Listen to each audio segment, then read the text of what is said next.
بسم اللہ الرحمن الرحیم۔ السلام علیکم دوستو، امید ہے آپ سب خیریت سے ہوں گے۔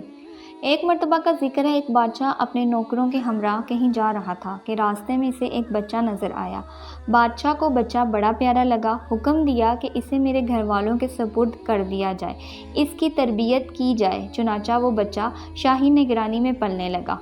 گھر والوں کو بھی یہ بچہ بڑا محبوب تھا۔ اس کا نام احمد یتیم رکھا گیا۔ بچہ بڑا ذہین تھا، پڑھائی اور فرمانبرداری میں یکتا تھا۔ جب بادشاہ کی وفات کا وقت آیا تو اس نے اپنے بیٹے کو بلایا اور کہا کہ میرے مرنے کے بعد اس بچے کی خوب دیکھ بھال کرنا، اس کا خیال رکھنا اور اسے کسی بھی محرومی کا شکار نہ ہونے دینا۔ اپنے والد کی وفات کے بعد بیٹے نے والد کی وصیت پر پوری طرح عمل کیا۔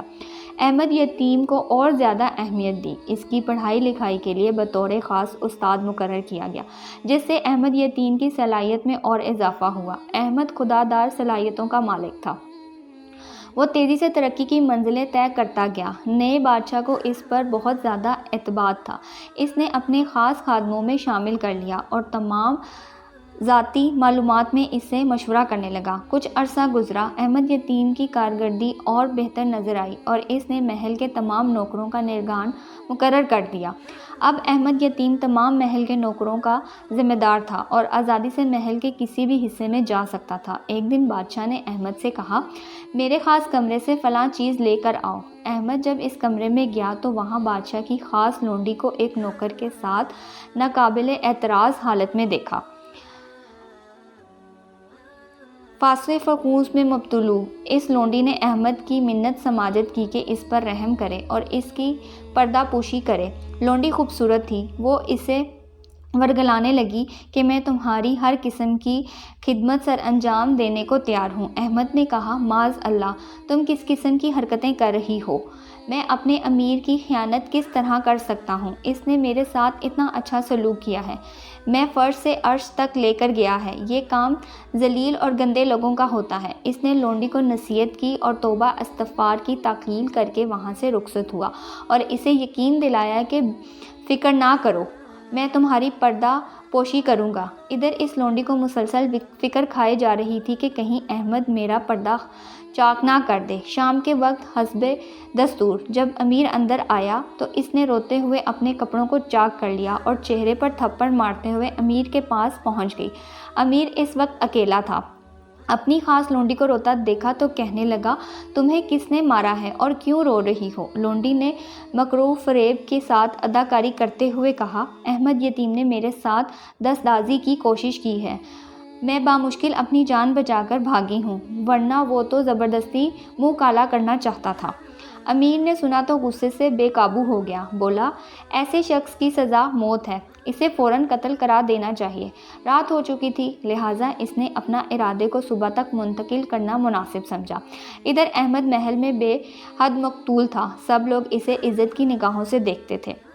یہ مصلحت کے خلاف تھا کہ اسے سرعام قتل کروایا جاتا، اس سے محل میں خواہ چمگوزیاں ہوتی۔ امیر نے سوچا کہ اسے خفیہ طور پر قتل کروا دیا جائے تاکہ لوگوں کو اس کے جرم کا پتہ نہ چلے نہ قتل کا۔ خیر، امیر نے خود ہی منصوبہ بندی کی۔ اس نے اپنے خاص آدمی کو بلایا اور اس نے کہا، میں جس شخص کے ہاتھ ایک تھال بھیجوں، اس کو قتل کر کے اسی تھال میں اس کا سر رکھ کے اسے کپڑے میں لپیٹ دینا اور پھر میرے پاس لے آنا۔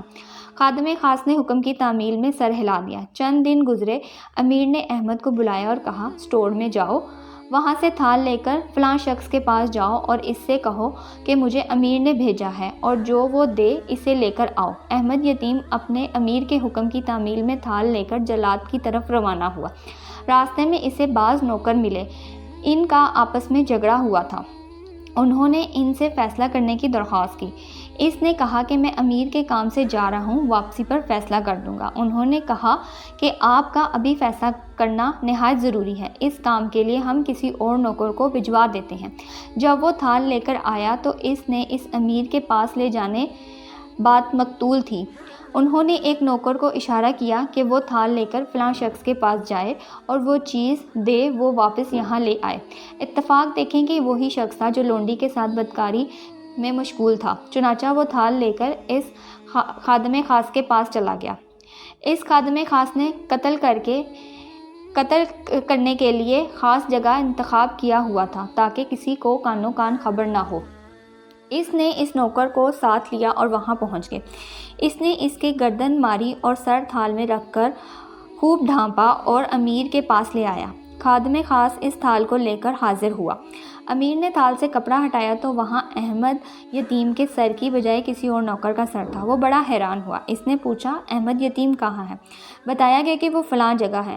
امیر نے احمد یتیم کو بلانے کا حکم دیا۔ جب احمد یتیم حاضر ہوا تو پوچھا، میں نے تمہیں ایک کام دے کر بھیجا تھا اور کہا تھا کہ تھال خود لے کر جاؤ، تم خود کیوں نہیں گئے؟ احمد یتیم جو تمام حالات سے بے خبر تھا، اس نے نوکروں کے درمیان جھگڑا اور پھر ان کے درمیان صلح کا ذکر کیا۔ میں وہاں مشغول تھا۔ چنانچہ امیر کو ایک خیال آیا اور اس نے اس خادم کے بارے میں پوچھا کہ کیا تم اس سے اور اس کے گناہ کو جانتے ہو؟ احمد کہنے لگا، ہاں، اس کے فلاں لونڈی کے ساتھ ناجائز تعلقات تھے اور اس نے مجھے اللہ کا واسطہ دے کر چپ کروا دیا تھا کہ میں اس کی پردہ داری کروں۔ امیر کو جب سارا واقعے کا علم ہوا تو اس نے لونڈی کو قتل کرنے کا حکم دیا اور احمد کو مزید اختیارات عطا کیے اور اس کے لیے اس کے دل میں محبت اور عزت و احترام مزید بڑھ گیا۔ یہ تھا انجام ایک وفادار کی وفا کا اور ایک نئے خاندان کا۔ بلا شک اللہ رب